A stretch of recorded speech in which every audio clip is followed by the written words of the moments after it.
اب آپ اس مبارک سلسلے کا 13واں حلقہ سماعت فرمائیں۔ اسی طرح حضور نے پھر بی بی فاطمہ الزہرا کو بھی گھر بنا کے دے دیا تھا اور ہبہ کر کے قبض دے دیا۔ اسی طرح حضرت اسامہ جن کو آپ نے حضرت کے بیٹے کا بیٹا ہے اسامہ بن زید، ان کو بھی آپ نے گھر بنا کے ہبہ کر کے مالک بنا دیا، وہ تو مالک بن گیا زندگی میں۔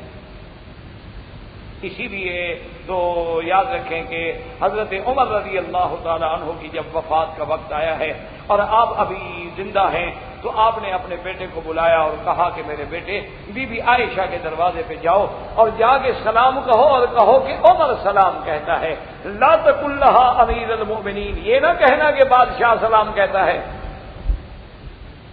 صرف میرا نام لینا۔ کیوں؟ اب میں بادشاہ نہیں رہا، بس اب میں موت کے قریب آ گیا۔ اور دوسری بات یہ ہے کہ یہ میں بادشاہ بن کے نہیں مانگ رہا بلکہ میں سائل بن کے مانگ رہا۔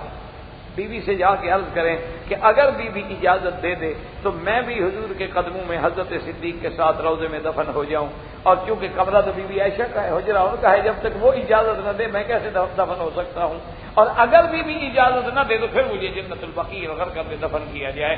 تو حضرت عبداللہ بن عمر آئے، بی بی عائشہ رضی اللہ تعالی عنہا سے آ کے عرض کیا، بی بی صاحبہ اندر بیٹھی رو رہی تھی سیدنا عمر کے زخمی ہونے کی وجہ سے۔ انہوں نے کہا کہ بیٹے اب عمر نے چونکہ پیغام بھیجا ہے، میری دل تو یہ چاہتا تھا کہ اس کا قبر میں دفن ہوئی جو جگہ ہے، تاکہ ایک حضور پاک کی مدار ہوگی، ایک میرے ابے کی ہوگی، اور ایک میری ہوگی، اور ایک پھر عیسیٰ ابن مریم کی ہوگی۔ لیکن اب عمر نے مانگ لیا ہے، شاید اللہ کو یہی منظور تھا، تو میں اپنی جگہ کو حضرت عمر کے لیے وقف کرتی ہوں، میری طرف سے اجازت ہے کہ حضرت عمر کو دفن کیا جائے۔ تو حضرت عمر رضی اللہ تعالیٰ عنہ کے بیٹے جب آئے، دور سے آپ دیکھ رہے تھے تو پہلی دور سے نظر پڑی تو پوچھا کہ کیا ہوا، تو انہوں نے کہا کہ ابشر یا امیر المومنین، مبارک ہو بی بی عائشہ نے آپ کو روضے میں دفن ہونے کی اجازت دے دی ہے۔ اب دیکھیں صحابہ کا احتیاط، لوگ تو کہتے ہیں نا صحابہ نے فدق نہیں دیا، ورثہ نہیں دیا، میراث نہیں دیا۔ عمر نے کہا میرے بیٹے عبد الرحمن بات سنو، میں جب فوت ہو جاؤں، مجھے غسل دے دیا جائے، تجہیز ہو جائے، تکفین ہو جائے، تو پھر میرا جنازہ لے کے بی بی عائشہ کے دروازے پہ رکھنا۔ ہو سکتا ہے انہوں نے میری عزت رکھنے میں اجازت دے دی ہو کہ کل عمر بچ جائے، امیر المومنین بن جائے، بادشاہ ہے، خلیفہ ہے، کہے گا میں نے سوال کیا تھا اور بی بی عائشہ نے نہیں مانا، تو اس لیے میری میت کو لے جانا ان کے دروازے پہ اور پھر کہنا کہ عمر کی میت لے آئے ہیں، آپ کی اجازت ہے ہم دفن کریں، اگر اجازت دے تو دفن کریں، اگر پھر بھی بی بی عائشہ اجازت نہ دے تو مجھے دفن نہیں کرنا۔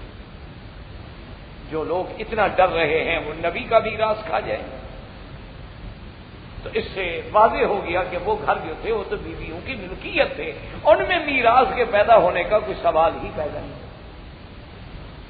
اچھا، اور اس کے بعد باقاعدہ یہ دونوں کی کتابوں میں روایت موجود ہے، اہل سنت والجماعت کی کتابوں میں بھی موجود ہے اور اہل تشیع کی کتابوں میں بھی موجود ہے کہ حضرت ابو بکر صدیق رضی اللہ تعالیٰ عنہ جب یہ باتیں گزر گئیں، وقت گزر گیا تو حضرت جا علی باب فاطمہ تھا، حضرت ابو بکر بھی فاطمہ الزہرا کے دروازے پہ آئے ہیں اور گرمی کا شدید دن تھا، زبردست دھوپ پڑ رہی تھی، اور حضرت صدیق رضی اللہ تعالیٰ عنہ نے کنڈی کھٹکھٹائی، حضرت علی تشریف لے آئے، انہوں نے کہا کہ یا خلیفۃ رسول اللہ، اللہ کے نبی کے خلیفہ اس وقت اور اس گرمی میں۔ آپ نے فرمایا حضرت علی جا کے بی فاطمہ الزہرا سے میرے بارے میں عرض کر دو کہ ابو بکر دروازے پہ کھڑا ہے اور وہ کہتا ہے میں اسی گرمی میں کھڑا رہوں گا جب تک کہ آپ مجھے معاف نہیں کر دیں گی، کیونکہ آپ تو بلا وجہ ناراض ہو گئی، میں نے تو حدیث سنائی آپ کے ابا کی اور میں نے اسی بات پہ عمل کیا جس پہ عمل کیا رسول اللہ صلی اللہ علیہ وسلم نے، لیکن اگر آپ کو میری جائیداد چاہیے تو میں تو اب بھی دینے کے لیے تیار ہوں، لیکن بلا وجہ آپ ناراض تو نہ ہوں مجھ پہ۔ اور ساتھ حضرت علی سے کہا کہ بی بی فاطمہ اگر زیادہ جلال اور غصے میں ہوں تو علی تم بھی میری سفارش کر دو۔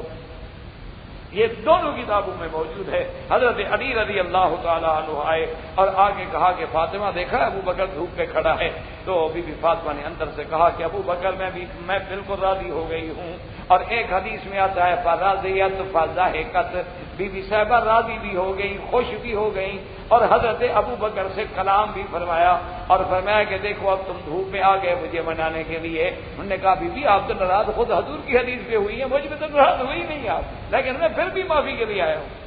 میں تو پھر بھی معافی لینے کے لیے آیا ہوں، کیونکہ اللہ نے جو آپ کو مقام بخشا ہے، اللہ نے جو آپ کو شان بخشی ہے، آپ حضور کا جگر گوشہ ہیں، میں یہ کیسے برداشت کر سکتا ہوں کہ نبی کی بیوی مجھ سے، بیٹی مجھ سے ناراض ہو جائے؟ تو بی بی صاحبہ راضی ہو گئی۔ تو جب بی بی صاحبہ چلو 1 منٹ کے لیے مان لیا جھگڑا بھی تھا، راضی ہو گئی، تو آپ کا کیا جھگڑا ہے؟ بی بی صاحبہ تو راضی ہو گئی، بات ختم ہو گئی۔ لیکن ہم 1400 سال کے بعد راضی نہ ہوں، تو اس کا اللہ ہدایت کے فیصلے فرماتے ہیں۔ اب ایک اور بھی اعتراض کرتے ہیں کہ حضرت ابو بکر صدیق رضی اللہ تعالیٰ عنہ بی بی فاطمہ الزہرا کے جنازے میں شریک نہیں ہوئے، جنازہ نہیں پڑھا، کیونکہ دل میں بغض تھا، غصہ تھا۔ اس وقت ظاہری سیاست کے طور پہ تو ان کے دروازے پہ چلے گئے، لیکن اپنی ناراضگی کو چھپائے رکھا، تاکہ بی بی جب فوت ہو گئی تو ابو بکر جنازے میں بھی نہیں آئے۔ تو حقیقت یہ ہے کہ یہ بھی جھوٹ ہے۔ حقیقت اصل میں بعض روایات تو یہ بھی ملتی ہیں کہ خود جنازہ پڑھایا ابو بکر، نہ آنا تو نہ آنا رہا۔ آپ جب جنازے میں آئے تو حضرت حسن بھی ہیں، حضرت حسین جو چھوٹے ہیں، حضرت علی بھی، انہوں نے کہا حق تو میرا ہے، لیکن ابو بکر اب آپ آ گئے ہیں تو آپ کے ہوتے ہوئے اللہ کے نبی نے اپنی زندگی میں اپنے مسلح پہ آپ کو کھڑا کیا ہے، تو ہم آپ کے آگے کیسے کھڑے؟ لہذا فاطمہ کا جنازہ بھی تم پڑھا۔ بعض روایات میں یہ۔ اچھا، اگر ہم یہ روایات نہ بھی مانیں تو بعض روایات جو ہے وہ یہ ہے کہ بی بی فاطمہ الزہرا نے خود وصیت فرمائی تھی۔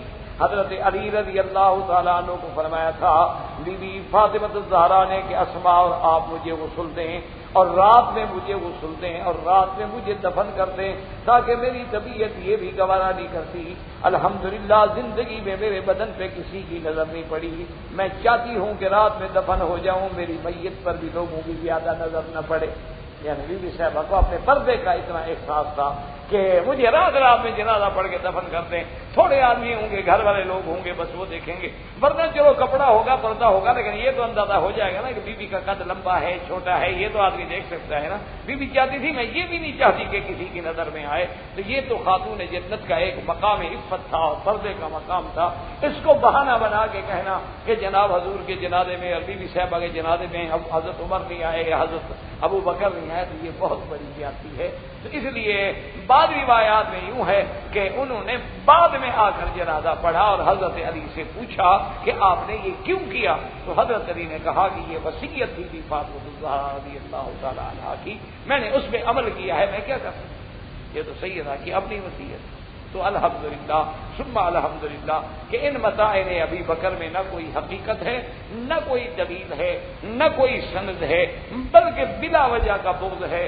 سیدنا ابو بکر تو وہ ہے جس کو اللہ نے وہ مرتبہ بخشا ہے کہ ثانی اثنین اذ ہما فی الغار۔ اسی لیے کسی نے کہا تھا کہ وہ کتنا بڑا مرتبہ ہے کہ وہ ثانی اثنین ہے اور غار کا ساتھی ہے، اور جس کے صحابی ہونے پہ نفس قرآن ہے کہ اذ یقول لصاحبہ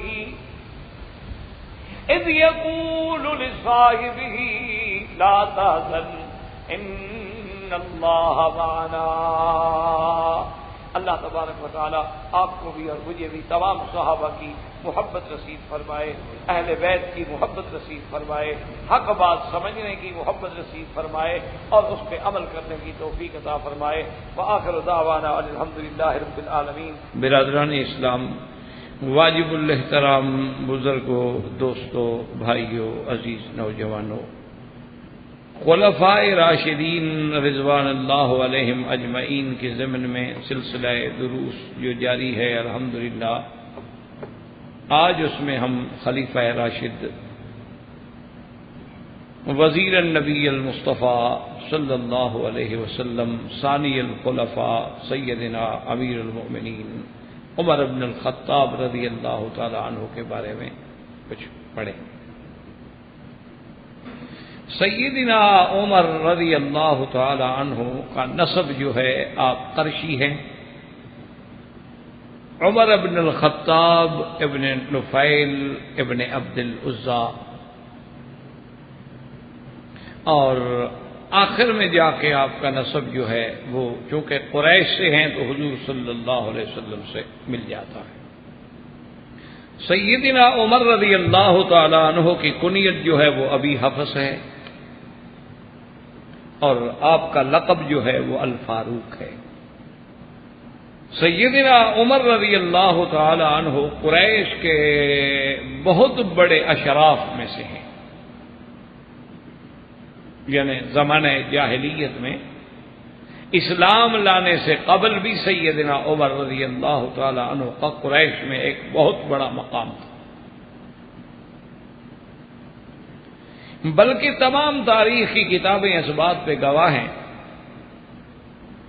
کہ اس دور میں بھی قریش کو اگر کبھی قبائل کے درمیان میں، اقوام کے درمیان میں اور بعض حروب جنگوں کے طے کرنے کے بیان میں سفارت کا مسئلہ درپیش آیا تو سفیر جو تھے قریش کے وہ ہمیشہ سیدنا عمر رضی اللہ تعالیٰ، اور اسی طرح سیدنا عمر رضی اللہ تعالی عنہ کو اللہ نے یہ ان لوگوں میں ہیں، اس دور میں چونکہ آپ جانتے ہیں کہ پڑھے لکھا ہونا ایک بہت بڑی عجیب بات ہوتی ہے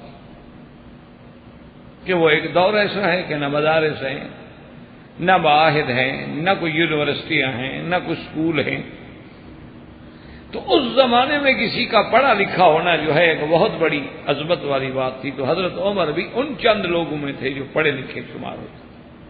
سیدنا عمر رضی اللہ تعالی عنہ اصحاب رسول میں، علماء صحابہ میں ان کا شمار ہوتا ہے، یعنی صحابہ تو سارے شان والے ہیں، لیکن جن صحابہ کو علماء کے زمرے میں شمار کیا گیا ہے تو سیدنا عمر جو ہیں من علماء الصحابۃ و زہادہم، کہ آپ بہت بڑے علماء میں سے تھے اور بہت بڑے زاہد بھی تھے۔ زاہد کا معنی کہ دنیا ہونے کے باوجود دنیا کو ترک کر۔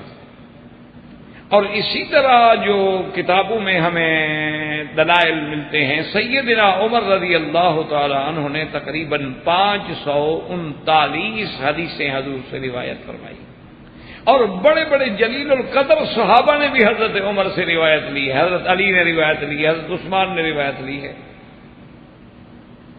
اور سیدنا عمر رضی اللہ تعالی عنہ ان لوگوں میں ہیں جو عشرہ مبشرہ میں ہیں، یعنی جن کو حضور صلی اللہ علیہ وسلم نے اپنی زبان مبارک سے جنت کی بشارت دی ہے۔ یعنی اس بات کو ذہن میں رکھا کریں کہ صحابہ تو سارے جنتی ہیں، صحابہ جو ہیں وہ تو سب کے سب جنتی ہیں، رضی اللہ عنہم ورضوا عنہ، کلن وعد اللہ الحسنى، اللہ نے سب سے جنت کا وعدہ کیا ہے، لیکن ان میں وہ خوش نصیب صحابہ ہوتے ہیں کہ جنتی تو ہیں، لیکن جن کو دنیا میں خود حضور پاک کی زبان مبارک سے بشارت دے دی جائے کہ بھئی تم جنتی ہو۔ تو صحیح روایات میں آتا ہے کہ ایک دفعہ سرکار دو عالم سیدنا محمد الرسول اللہ صلی اللہ علیہ وسلم ایک انصاری کے باغ میں تشریف لے گئے اور آپ کچھ دیر آرام کرنا چاہتے تھے، تو آپ نے اپنے صحابی سے، خادم سے فرمایا کہ تم دروازے پہ ٹھہر جاؤ اور جب تک میں اجازت نہ دوں کوئی آدمی باغ میں داخل نہ ہو۔ حضور صلی اللہ علیہ وسلم تشریف لے گئے اور کنویں پر اپنی ٹانگیں مبارک کنویں میں لٹکا کے کنویں کے کنارے پہ بیٹھ گیا بڑے بے تکلفی سے، کہتا کہ تھوڑی راحت ملے، اور آدمی پانی کے قریب ہوتا ہے ذرا ہوا بھی ٹھنڈی آتی ہے، خدا کی قدرت ہے۔ اور تھوڑی دیر کے بعد دروازہ کھٹکا، سیدنا ابو بکر آئے، حضور کی خدمت میں عرض کیا گیا، حضور نے فرمایا فاضل لہو، دروازہ کھول دو، فبشرہ بالجنت، جنت کی خوشخبری دیجیے۔ اور دوسرے آنے والے جو ہیں وہ سیدنا عمر ہیں رضی اللہ تعالی عنہ، انہوں نے کنڈی کھٹکھٹائی، صحابی نے آ کے عرض کیا، حضور نے فرمایا فاضل لہو، دروازہ کھول دو، فبشرہ بالجنت، جنت کی خوشخبری بھی دے دو۔ تو حضرت عمر ان لوگوں کو میں سے ہیں جن کو حضور نے اپنی زندگی میں جنت کی بشارت دی۔ بڑے سے بڑا اولیاء اللہ ہو، اللہ کو پتہ انجام کیا ہوگا، بظاہر خاتمہ اچھا ہو جائے، امید لگ جاتی ہے کہ اگلی منزل بھی آسان ہوگی، لیکن علم تو اللہ کو ہے۔ ساری زندگی عبادت میں گزر جائے، ساری زندگی ریاضت میں گزر جائے، ساری زندگی قرآن کی تلاوت میں گزر جائے، اگر پتہ نہیں کیا ہو، تو یہ کتنے خوش نصیب ہیں وہ لوگ کہ جن کو اللہ تبارک و تعالی اپنے پیارے رسول مبارک کی زبان سے زندگی میں جنت کی بشارت دے دیں۔ اور شیخین نے روایت کی ہے، یعنی امام بخاری اور امام مسلم نے روایت کی ہے کہ صرف جنت کی بشارت نہیں، بلکہ حضور نے فرمایا کہ اریت فی المنام میں، مجھے خواب میں دکھایا گیا جنت، اور جب میں نے خواب میں جنت دیکھا تو ماشاءاللہ جنت تو پھر جنت ہوتی ہے، تو فرمایا کہ رأیت فیہا قصرا من ذہب، میں نے سونے سے بنا ہوا ایک محل دیکھا، تو میں نے پوچھا یہ کس کے لیے ہے؟ تو فرشتوں نے کہا کہ حضرت عمر کا محل ہے۔ اور اسی طرح روایت میں یہ بھی آتا ہے، وہ بھی شیخین کی روایت ہے، یعنی امام بخاری اور امام مسلم جس روایت میں متفق علیہ ہیں، فرماتے ہیں کہ حضور نے فرمایا کہ میں نے خواب دیکھا، حضرت عمر کا محل دیکھا، اور ساتھ میں نے یہ بھی دیکھا کہ حضرت عمر کا وہ جو محل ہے وہ بالکل عین دریائے جنت کے کنارے پہ ہے، اور اس کی سیڑھیاں جو ہیں بالکل پانی میں ڈوبی ہوئی ہیں، اور سیڑھیوں پہ ایک عورت بیٹھی ہوئی وضو کر رہی ہے۔ فرمایا میں نے ارادہ تو کیا کہ داخل ہوں، لیکن یا عمر ذکرت غیرتک، تیری غیرت یاد آ گئی کہ عمر بڑا غیور آدمی ہے، تو کہیں اس کو میرا محسوس نہ ہو گھر میں داخل ہونا۔ فبکا عمر، حضرت عمر رو پڑے، کہا علیک اغار یا رسول اللہ، حضور میں آپ پر غیرت کرتا۔ تو یعنی حضور کو اس تاکید سے، اور نبی کا خواب جو ہے وہ واحد ہوتا ہے، جنت میں سیدنا عمر کا محل بھی دکھا دیا۔ اور اسی طرح ایک حدیث مبارک میں بڑی تفصیل آتی ہے کہ حضور فرماتے ہیں کہ مجھے ایک محل دکھلایا گیا، اور وہ محل اتنا عجیب تھا کہ میں نے فرشتے سے پوچھا، جبریل سے پوچھا، لمن ھذا، یہ کس کے لیے؟ تو ان نے کہا کہ یہ محل جو ہے لرجل عربی، ایک عربی کے لیے۔ حضور نے فرمایا کہ انا عربی، میں بھی تو عربی ہوں۔ یعنی حضور فرماتے ہیں کہ وہ محل دیکھ کے یعنی مجھے اتنی خواہش ہوئی کہ یہ شاید میرا محل ہو، تو میں نے کہا عربی تو میں بھی ہوں۔ انہوں نے کہا کہ آپ کی امت میں سے ایک آدمی ہے۔ تو حضور فرمایا میری امت میں سے وہ کون ہے جس کا ایسا محل ہوگا؟ تو انہوں نے کہا حضور وہ عمر ہے رضی اللہ تعالی۔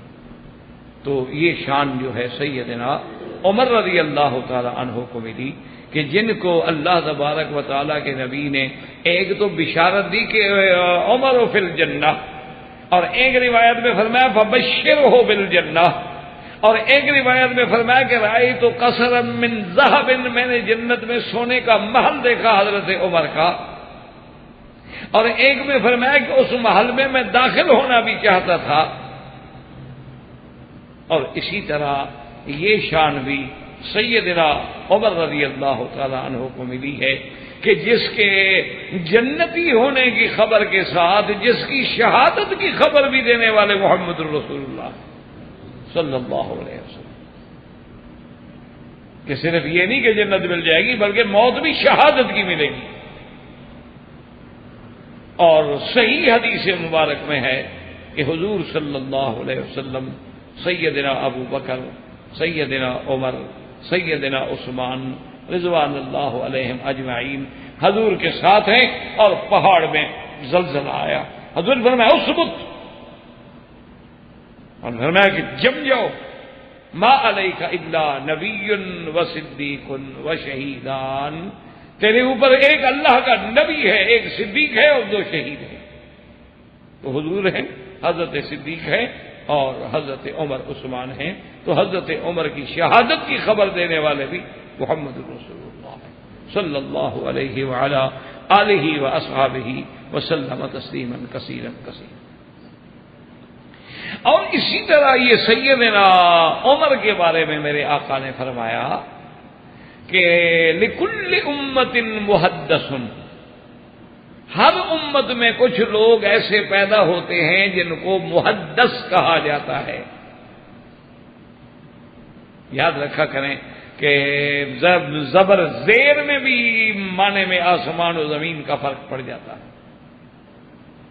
محدث کا معنی وہ ہوتا ہے کہ ملہم من اللہ، اللہ جن کے دلوں میں الہام فرماتے ہیں حق بات کا.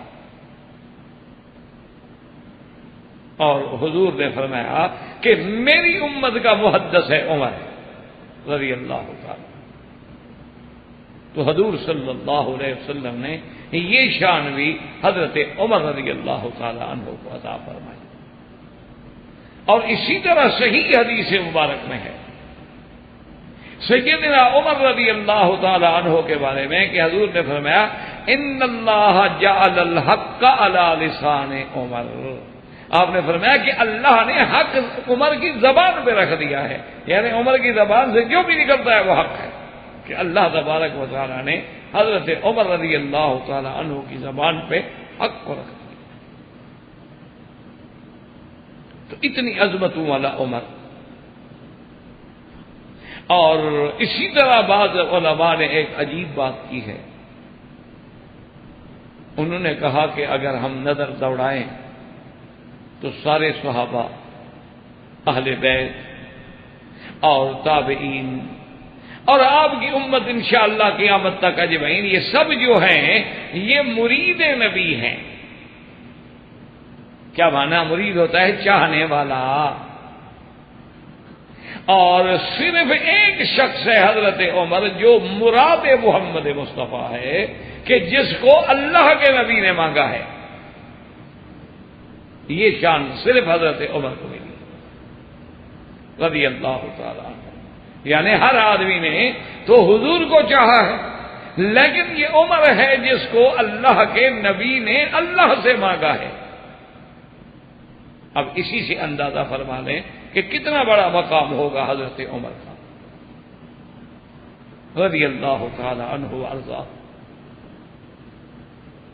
حضرت عمر رضی اللہ تعالیٰ عنہ فرماتے ہیں کہ میرے دل میں کبھی کبھی اسلام کے بارے میں بھی اچھے خیالات آ جاتے تھے،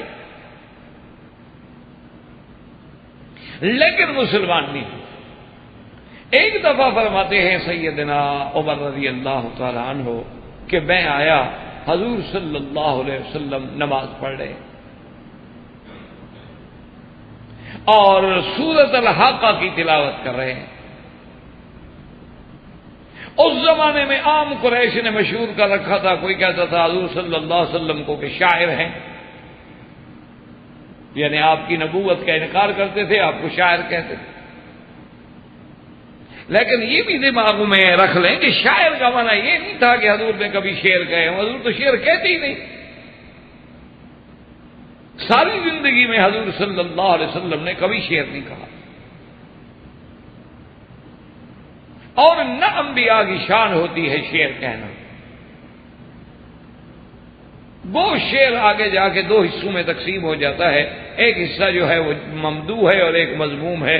بعض اشعار ایسے بھی ہیں جو اچھے ہوتے ہیں، جیسے حضرت حسان بن ثابت سب سے پہلے نعت گو شاعر ہیں حضور صلی اللہ علیہ وسلم کے. اسی طرح بڑے بڑے صحابہ ان نے بھی شعر کہے ہیں. اور بعض شعراء جو ہیں وہ عام ہوتے ہیں یتبعہم الغاوون، جن کو قرآن نے ذکر کیا ہے، لیکن پھر بھی نبی کا مقام بہت بلند ہوتا. اور وہ شاعر اس لیے کہتے تھے کہ جیسے شاعروں کے خیال میں تخیلات میں محض تخیل کی آفرینی ہوتی ہے کہ وہ ہے نا کہ رگے گل سے بلبل کے پر باندھتے ہیں، تو ایک تصور ہے، تخیل ہے، خیال ہے، حقیقت کوئی نہیں ہوتی. ان کی بعض باتیں ایسی ہوتی ہیں جو محض تخیل ہوتے ہیں. جیسے کسی نے کہہ دیا کہ میرے محبوب اتنے نرم و نازک تھے کہ فرش مخمل پہ چلنے سے پاؤں چھلے جاتے. اب کہا کس کے مخمل پہ چلنے تھے، کس کے پاؤں چھلے تھے، کس نے دیکھا تھا؟ یا جیسے کہ ایک شاعر نے کہہ دیا کہ میرے محبوب کو جو یہاں سیاہ تل ہے نا، تو میں سمرقند و بخارا جو ہے نا اپنے محبوب کے اس تل پر قربان کر دوں. بادشاہ نے شاعر کو بلا لیا. اس نے کہا تم بڑے عجیب بیوقوف آدمی ہو، میں نے سمرقند بخارا پہ بنانے پہ مدتوں خرچ کر ڈالے، کروڑوں ڈالر خرچ کر ڈالے، محنتیں کی، ساری دنیا سے میں نے کاریگر منگوائے اور کئی سالوں میں جا کے میرے شہر بنے، اور تم اتنے بڑے آگے ہو کہ محبوب کے ایک تل پہ تم نے دونوں میرے شہر قربان کر دیے ہیں۔ اس نے کہا اسی لیے تو بھوکا ہوں، جب خرچ اتنا کروں گا تو بچے کا کیا؟ انہوں نے کہا دیکھا جی اسی لیے تو بھیک مانگتا رہتا ہوں نا، جب میں نے خرچ بھی اتنا بڑا کر دیا ہے۔ تو بادشاہ خوش ہو گئے، جان چھوٹ گئی۔ تو بہرحال میں نے کہنے کا مقصد یہ تھا کہ شاعر جو ہوتے ہیں ان کے تخیلات ہوتے ہیں، اور ان کو کہتے ہیں قضایا شعریہ، کہ یہ ایسے قضایا ہیں جو شعر میں کہے گئے ہیں، جن کی کوئی حقیقت سے حقیقت نہیں ہوتی ہے۔ وہ انبیاء حضور کو اسی لیے شاعر کہتے تھے کہ جی حضور صلی اللہ علیہ وسلم کے پاس نہ دولت ہے، نہ طاقت ہے، نہ لشکر ہے، اور آپ کہتے ہیں پوری دنیا پہ میرا اسلام غالب ہوگا، روم فتح ہوگا، کسرا فتح ہوگا، کیسر فتح ہوگا، قسطنطنیہ فتح ہوگا، مشارق الارض اور مغارب الارض پہ میرے دین کا جھنڈا ہوگا۔ یہ خیالی باتیں ہیں، شاعر ہیں، اور یہ شاعرانہ باتیں ہیں، وہ حقیقت تھوڑی ہے، اس لیے وہ شاعر کہتے ہیں۔ ورنہ یہ نہیں کہ نعوذ باللہ نبی علیہ السلام شاعر تھے یا مکے والے پاگل تھے، ان کو پتہ نہیں لگتا تھا کہ کس نے تو کبھی شعر کہا نہیں، حضور پاک نے شاعر کیسے ہو گئے۔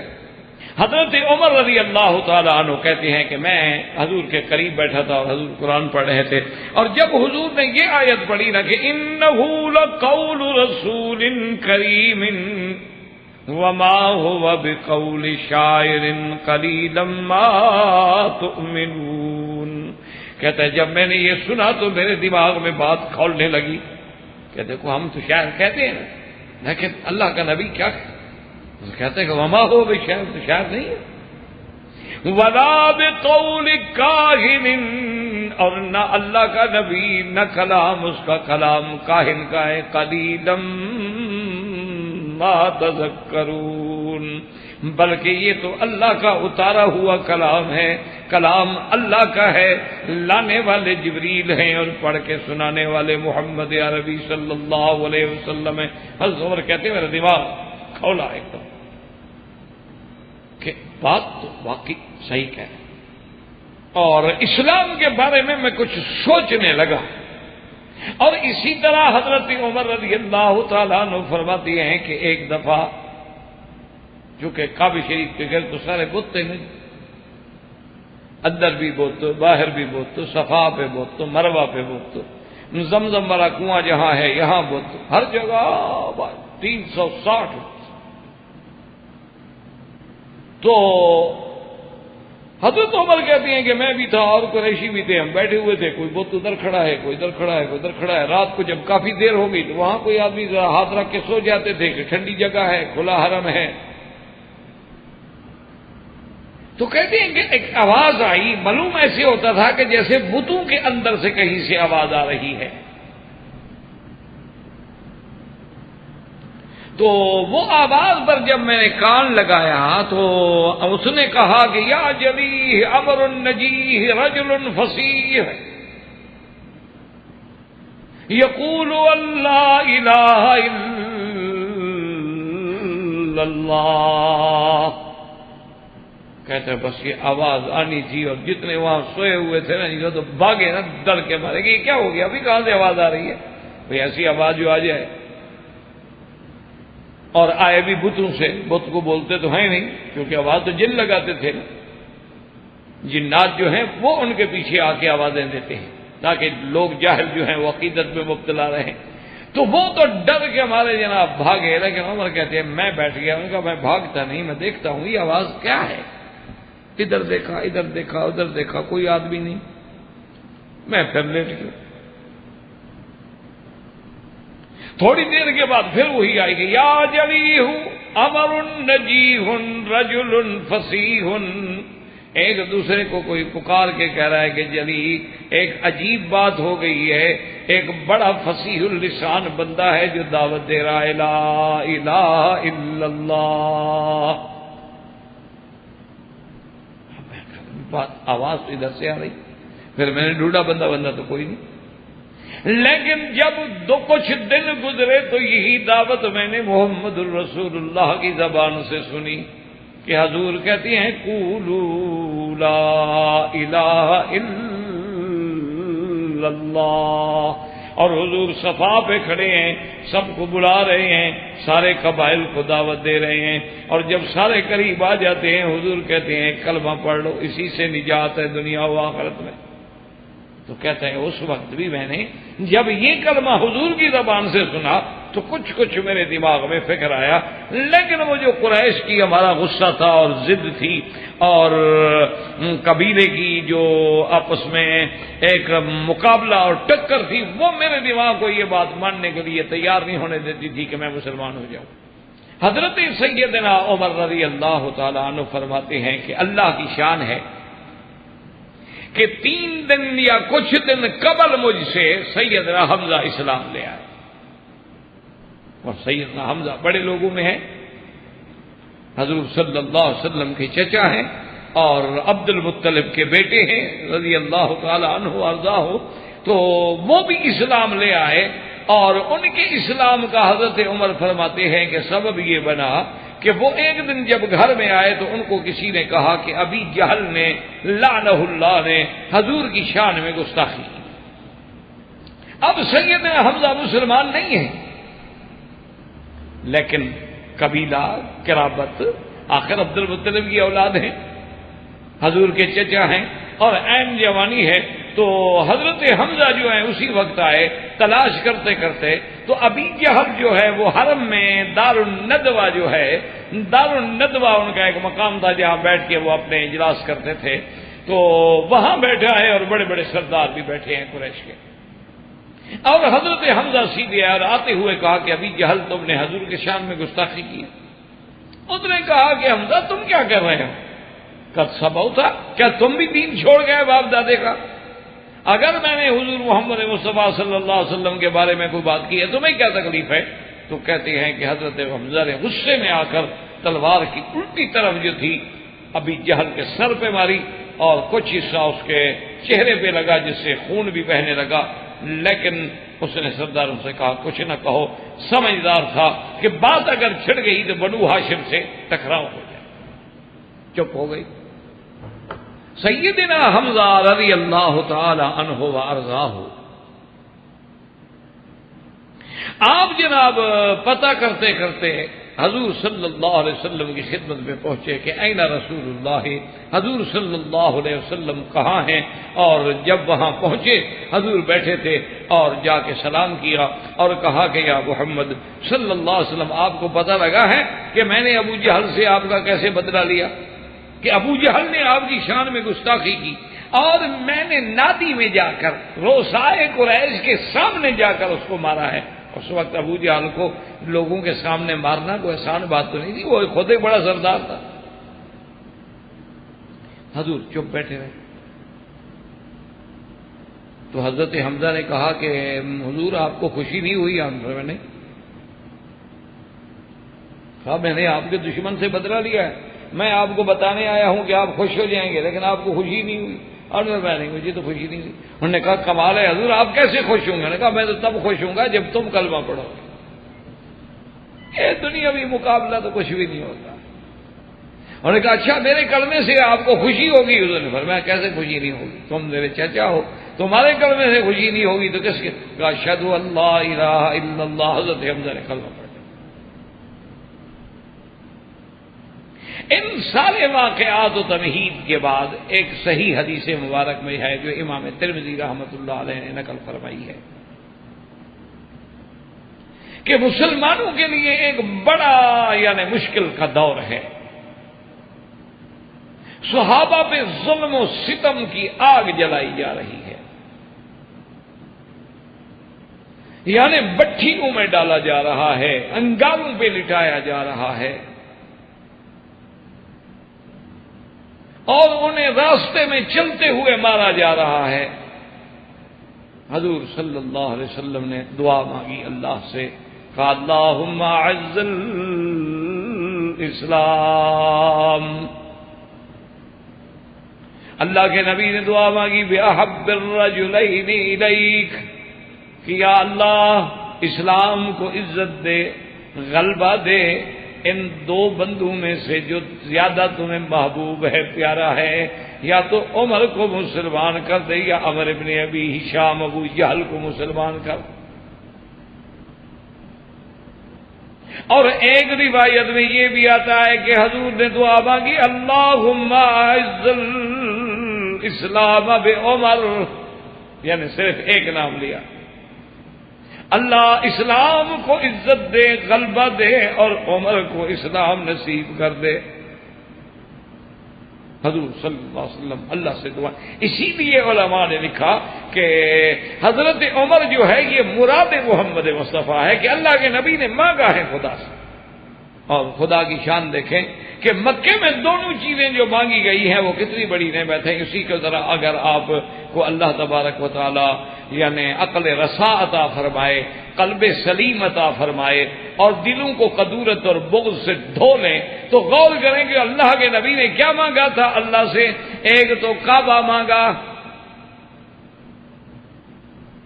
کہ اللہ میرا تمنا ہے کہ مجھے ابراہیم والا کعبہ مل جائے۔ اللہ تبارک و تعالی نے دعا قبول کی، قد نرا تقلب وجهك في السماء فلنولينك قبلة ترضاها فول وجهك شطر المسجد الحرام۔ اللہ نے فرمایا میرے محبوب ہم نے آپ کے چہرے کو اٹھتا جھکتا دیکھا ہے، آپ جو چاہتے ہیں ہم آپ کو آپ کا کعبہ پسندیدہ محبوب دے رہے ہیں، آج کے بعد اپنا رخ جو ہے مسجد الحرام کی طرف کر لیں۔ اللہ سے نبی نے کعبہ مانگا، اللہ نے کعبہ دیا، اور وہ کعبہ کائنات کے لیے قیامت تک قبلہ ہے، حیًّا ومیتًا۔ تو جیسے اس کا فائدہ قیامت تک ہے، اسی طرح ایمان عمر کا فائدہ بھی قیامت تک ہے کہ اللہ نے یہ بھی تو نبی نے مانگا ہے۔ جیسے یعنی قبلہ مانگا ہے، اسی طرح عمر مانگا۔ یہ کوئی معمولی سی بات نہیں ہے کہ آدمی ایسے پڑھا چلیے حضور نے دعا مانگی ہوگی۔ تیرا مانگنا، میرا مانگنا، اولیاء اللہ کا مانگنا، اور ایک ہے کہ خود محمد مصطفیٰ مانگ رہا ہو۔ اور حضرت عمر رضی اللہ تعالیٰ عنہ فرماتے ہیں کہ مجھے کچھ باتیں ایسی پہنچی کہ قریش نے بتلایا، تو میں نے کہا یہ روز روز کا تنگ آنا جو ہے یہ کیا ہوا، ایک دفعہ فیصلہ کرو۔ تو کہتے ہیں کہ میں اپنے بالکل مسلح ہو کے تیر تلوار نیزہ ہر چیز لے کے بالکل میں چل پڑا۔ میں نے کہا بس آج ہم نے ٹکرانا ہے، آج حضور صلی اللہ علیہ وسلم پہ میں نے حملہ کرنا ہے۔ یہ کیا بات ہے کہ روز ہم مقابلہ کرتے رہیں اور روزانہ جھگڑے ہوتے رہیں، بس آج حضور صلی اللہ علیہ وسلم پہ یا مکے میں عمر ہوں گے یا حضور۔ کہتے ہیں میں بڑے جوش و غضب سے نکلا، میں راستے میں جا رہا تھا کہ بنی زہرہ قبیلے کا ایک آدمی مجھے ملا، تو انہوں نے کہا الی این یا عمر، کہاں جا رہے ہو، بڑے بڑے غصے میں جا رہے ہو۔ تو میں نے کہا کہ میں انا اذهب الی محمد اقتلہ نعوذ باللہ، میں حضور کی طرف جا رہا ہوں آپ کو قتل کر دوں گا۔ انہوں نے کہا تم نے کیا قتل کر، تمہاری کیا طاقت ہے کہ قتل کر دو؟ تو وہ تو پھر ایسے ہوا نا جیسے آگ پہ پٹرول ڈال دو۔ تو حضرت عمر کا تو خون کھول گیا، اس نے کہا اچھا معلوم ہوتا ہے کہ تو بھی خود مسلمان ہو گیا ہے، تو بھی دین چھوڑ چکا ہے، تو جو ایسی باتیں کر رہے ہیں نا کہ سبا تھا، تو بھی صحابی ہو گیا۔ اس نے کہا چلو میں تو صحابی ہو گیا یا نہیں ہو گیا، تو میں اس سے بھی زیادہ بڑی بات بتاؤں۔ میں نے کہا بتاؤ کیا بات ہے؟ اس نے کہا تیری اپنی سگی بہن بھی مسلمان ہو چکی ہے، تیرا بہنوئی بھی مسلمان ہو چکا ہے، گھر والوں کا مقابلہ کر نہیں سکتا اور حضور کے ساتھ مقابلے کے لیے جا رہا ہے۔ تو کہتے ہیں میں نے کہا کیا کہہ رہے ہو؟ اس نے کہا میں صحیح کہہ رہا ہوں۔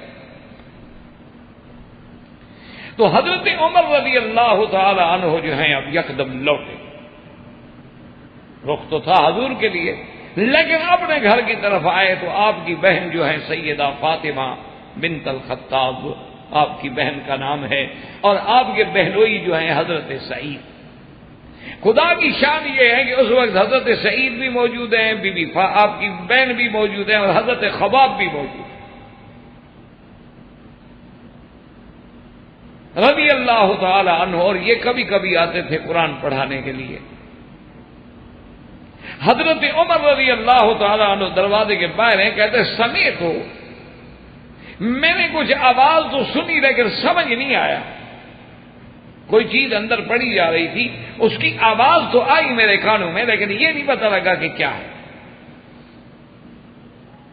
فضربت الباب فقرأت الباب، میں نے غصے میں دروازہ کھٹکھٹایا، انہوں نے جلدی سے اپنا وہ جو چیز پہ لکھا ہوا قرآن شریف ہوتا تھا، کبھی لکڑی پہ لکھا ہوا، کبھی کسی چمڑے پہ لکھا ہوا، کیونکہ اس دور میں یہ کاغذات تو ابھی بنے بھی ایجاد بھی نہیں ہوئے تھے اور ہوں تو قلیل نادر تھے۔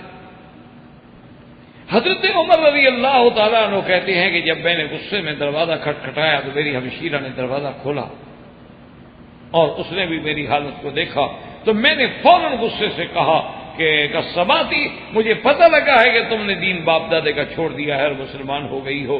حضرت بی بی صاحبہ چپ ہیں۔ میں نے کہا بات کیوں نہیں کرتی ہو؟ اور میں نے سعید سے کہا، اپنے بہنوئی سے کہا کہ اچھا معلوم ہوتا ہے کہ تم نے بھی خراب کیا، تم بھی مسلمان ہو گئے۔ اور میں نے حضرت سعید کو مارنا چاہا، میری ہمشیرہ نے راستے میں آ کے دیوار بنی اپنے خامن کو بچانے کے لیے، تو میں نے اپنی بہن پہ بھی ہاتھ اٹھایا، انہیں بھی مارا، تو بی بی صاحبہ کھڑی ہو گئی۔ انہوں نے کہا عمر بات سنو، اگر تیرے اندر خطاب کا خون دوڑ رہا ہے تو میری رگوں میں اس باپ کا خون نہیں ہے؟ بات سن لو، سمانا، ہم نے دین چھوڑ دیا ہے باپ دادے کا، ہم نے اسلام قبول کر لیا ہے، اور اب جو تم سے زور لگتا ہے لگا لو۔ تم کفر نہیں چھوڑنا چاہتے ہو، ہمیں کہتے ہو اسلام چھوڑ دے۔ حضرت عمر کہتے ہیں میرے ہاتھ میں کمان تھی، اور کمان کا آپ کو پتا ہے کہ وہ رسی جو ہوتی ہے چمڑے کی بنی ہوئی کتنی سخت ہوتی ہے، میں نے کمان سے مارنا شروع کیا۔ بی بی صاحبہ مار کھا رہی ہیں لیکن اب بالکل وہ صبر کی دیوار بن کے کھڑی ہو۔ انہوں نے کہا عمر جو مرضی آئے تم ظلم کرو، لیکن میں کلمہ نہیں چھوڑا۔ اب حضرت عمر فرماتے ہیں کہ اتنی مارنے کے بعد، میرے اتنی غصے کے بعد، میری اتنی دہشت کے بعد کہ میری بات کا تو کوئی انکار ہی نہیں کر سکتا تھا، چہ جائے کہ میری بہن میرے سامنے ڈٹ جائے۔ میں نے کہا میں چپ کر کے بیٹھ گیا۔ میں نے کہا اچھا ایسا کرو کہ جو تم کچھ پڑھ رہے تھے تم لوگوں نے کہا ہاں پڑھ رہے تھے۔ کیا پڑھ رہے تھے؟ قرآن پڑھ رہے تھے۔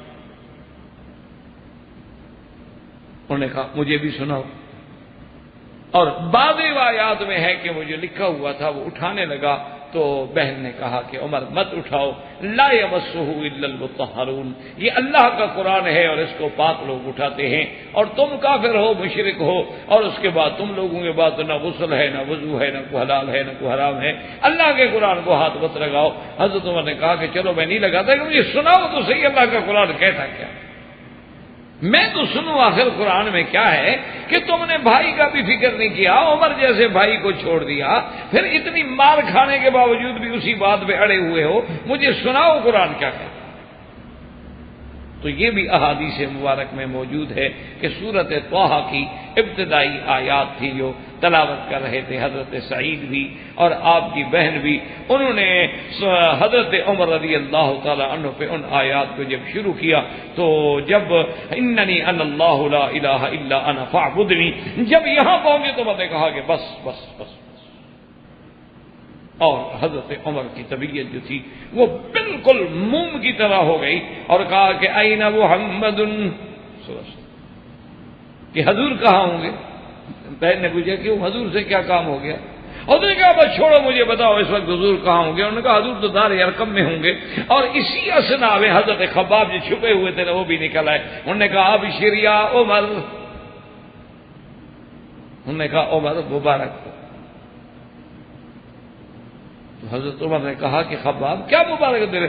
اس نے کہا میں نے خود سنا ہے میرا مدنی دعا مانگ رہے تھے کہ اللہم اعز الاسلام، اللہ کا نبی تیرے لیے دعا مانگ رہا تھا، معلوم ہوتا ہے کہ استجاب اللہ دعوتہ، اللہ نے آپ کی دعا قبول کر لی ہے۔ اس نے کہا چلو بس مجھے گھر دکھاؤ۔ حضرت حضور کہاں؟ حضرت عمر کہتی ہیں کہ میں دار ارقم پہ آیا، اور دار ارقم کے اندر اس وقت اور صحابہ بھی موجود ہیں، سیدنا حمزہ رضی اللہ تعالیٰ عنہ بھی موجود ہیں۔ حضور صلی اللہ علیہ وسلم کو خبر دی گئی کہ جا عمر دروازے پہ کھڑا ہے۔ یہ تو وہ دور ہے جب اسلام ابھی کمزور ہے، صحابہ چھپ کے رہتے ہیں۔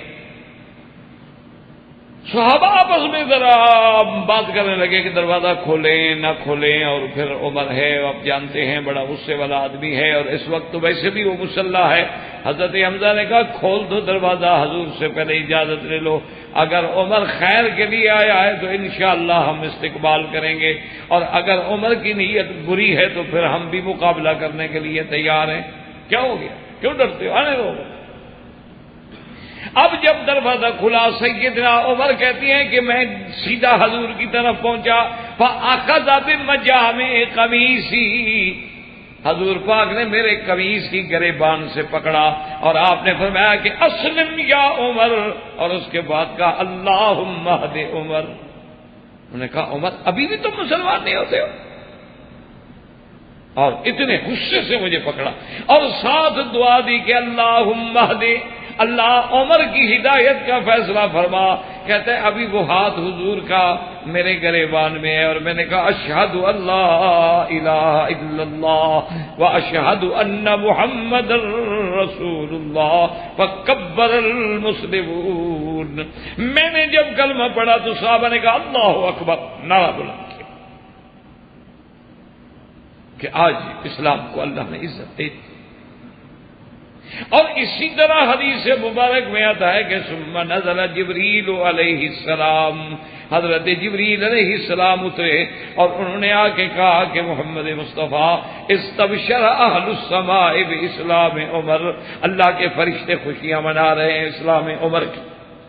اللہ نے کہا صرف زمین پہ صحابہ خوش نہیں، آسمان پہ ملائکہ خوشی منا رہے ہیں۔ سیدنا عمر رضی اللہ تعالیٰ عنہ اسلام لانے کے بعد ابھی کچھ دیر بھی نہیں گزری، عمر ہے نا، ایسے تو نہیں کہ ایک انگریز بہت بڑے مصنف نے اپنی کتاب میں لکھا ہے کہ اگر مسلمانوں کو ایک اور عمر مل جاتا تو پورے عالم سے کفر مٹ جاتا، کہ اگر ایک اور عمر پیدا ہو جاتا نا صرف دنیا میں تو پورے عالم سے، پوری دنیا سے کفر جو ہے وہ ختم ہو۔ سیدنا عمر رضی اللہ تعالی عنہ نے آگے عرض کیا کہ یا رسول اللہ لسنا علی الحق وهم علی الباطل، قال بلا۔ انہوں نے کہا حضور ہم حق پہ نہیں ہیں، کافر جھوٹے نہیں؟ انہوں نے کہا بالکل ٹھیک ہے، وہ جھوٹے ہیں، ہم حق پہ۔ تو نے کہا یا رسول اللہ یہ کیا بات ہوئی کہ جو جھوٹے ہیں وہ تو اللہ کے کعبے میں کھلے ہو کے عبادت کریں، اور جو سچے ہوں وہ کمروں میں بند ہو کے اللہ کے گھر کے اندر عبادت نہ کر سکیں؟ آپ مہربانی کریں چلیں آج اللہ کے گھر میں عبادت کرتے ہیں۔ حضور خوش ہوئے۔ حضرت عمر نے کہا کہ 2 صفیں بنا لو، جو صحابہ تھے آپ نے کہا۔ اس وقت حضرت عمر کی عمر جو ہے 27 سال ہے جب حضرت عمر اسلام لائے ہیں، اور یہ حضور کی نبوت کا 6واں سال ہے، اور حضرت عمر کی عمر مبارک جو ہے 27 سال ہے۔ حضرت عمر نے کہا کہ 2 صفیں صحابہ سے کہ 2 صفیں بنا لو، اور حضرت حمزہ سے کہا کہ ایک صف کے آگے تو ہو جا اور ایک صف کے آگے میں ہو جاتا ہوں، اور آج دیکھتا ہوں کہ کون مائی کا لال ہے جو اللہ کے کعبے سے ہمیں روکتا ہے۔ اور حضرت عمر آگے آ رہے ہیں، اور جب کعبے کے دروازے پہ پہنچے تو کافر کھڑے ہیں دیکھ رہے ہیں۔ نے کہا خبردار جس نے بیوی کو بیوہ کرانا ہو عمر کے سامنے آئے۔ اسی لیے اقبال نے کہا تھا اگرچہ بت ہیں جماعت کی آستینوں میں، مجھے ہے حکم اذان لا الہ الا اللہ۔ سب سے پہلے اللہ کے دروازے کو کھلانے والا اسلام کے لیے وہ عمر ہے۔ اس لیے حضرت عبداللہ ابن مسعود رضی اللہ تعالی عنہ جو بہت بڑے جلیل القدر صحابی ہیں، فقہائے صحابہ میں ہیں، انہوں نے 3 لفظوں میں جو بیان کیا ہے میرے خیال میں ساری زندگی کوئی اتنی بڑی جامع بات بیان نہیں کر سکتا۔ حضرت عبداللہ ابن مسعود رضی اللہ تعالیٰ عنہ من فقہاء الصحابہ، صحابہ میں سے بہت بڑے فقیہ ہیں اور جلیل القدر صحابی ہیں. انہوں نے فرمایا کہ کان اسلام عمر، یاد رکھیں حضرت عبداللہ مسعود کا قول ہے، کان اسلام عمر فتحا وہجرتہ نصرا وامامتہ رحمتا. حضرت عبداللہ ابن مسعود رضی اللہ تعالی نے فرمایا کہ کیا کہتے ہو، اسلام عمر جو ہے وہ تو اسلام کی فتح تھی. فتح کا معنی کسی بد چیز کا کھل جانا. کہتے ہیں نا یہ ملک فتح ہو گیا، کیا معنی ہمارے لیے بند تھا تو کھل گیا نا، اب ہم جا رہے ہیں آ رہے ہیں. تو اصل فتح کا معنی تھا فتح، افتح یفتح، فتح البابا، دروازہ کھول دیا. وہ کہتی ہیں کہ اسلام عمر فتح، اللہ کے کعبے کے کھولنے والا، وہجرتہ نصرا، اور حضرت عمر کی ہجرت جو تھی وہ اللہ کی مدد تھی. اور فرمایا وامامتہ رحمتا، اور حضرت عمر کی خلافت جو ہے وہ اسلام کے لیے بہت بڑی رحمت تھی کہ پوری دنیا میں اسلام پھیلائے. تو یہ شان جو ہے.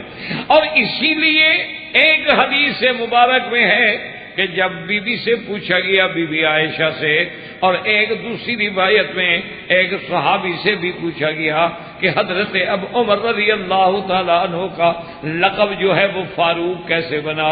انہوں نے فرمایا اس لیے کہ انہوں نے حق و باطل کے درمیان میں فرق کر دیا. فسماہ رسول اللہ، حضور پاک صلی اللہ علیہ وسلم نے آپ کو لقب جو ہے وہ لقب فاروق عطا فرمایا. تو اس لیے کہ آج آپ نے کفر اور اسلام کو واضح کر. سیدنا عمر رضی اللہ عنہ، جیسے کہ عبداللہ ابن مسعود نے فرمایا کہ کان اسلامہ نصرا وہجرت فتحا وہجرتہ نصرا. اور یہ بھی ساری کتابیں کھول کے دیکھ لیں، بعض صحابہ نے حبشے کو ہجرت کی، بعض نے مدینے کو ہجرت کی، بعض نے چھپ کے ہجرت کی، بعض نے بغیر بتائے ہوئے ہجرت کی. یہ مقام صرف حضرت عمر کا ہے کہ جس دن ہجرت کی آپ نے مدینے کی طرف، آپ تیاری کر کے سب سے پہلے کعبے میں داخل ہوئے. کعبۃ اللہ میں آنے کے بعد طواف کیا، طواف کرنے کے بعد 2 رکعت ادا کی. 2 رکعت ادا کرنے کے بعد جتنے بڑے بڑے کافر تھے نا قریش، بڑے بڑے سردار، سب کے گھر گئے. آپ دیکھیں نا ایسا اسی لیے تو نہیں کہ آج بھی حضرت عمر کا نام تو لوگوں کو آگ لگ جاتی ہے. کچھ تو ہے کہ حضرت عمر رضی اللہ تعالیٰ عنہ کفار قریش کے گھر گئے، کنڈی کھٹکھٹائی. کون؟ نے کہا عمر. کیوں آئے؟ اس نے کہا کل میں ہجرت کرنے کے لیے جا رہا ہوں، کل میں مدینہ شریف جا رہا ہوں ہجرت کر کے. جس کو شوق ہو زور آزمانے کا آ جانا حرم کے باہر. روکنا ہو نا مجھے، حرم میں نہ روکنا، حرم میں لڑائی لڑنا اچھا نہیں ہوتا. حرم کے باہر، تنعیم کے باہر انتظار کروں گا میں تمہارا. ایک ایک کافر کو جا کے کہا. پھر حرم کے اندر آ کے اعلان کیا گیا بھائی کوئی یہ نہ کہے کہ عمر چھپ کے چلا گیا، میں کل ہجرت کر کے جا رہا ہوں. جس نے بچوں کو یتیم کرانا ہو، بیوی کو بیوہ کرانا ہو، عمر انتظار کرے گا تنعیم کا.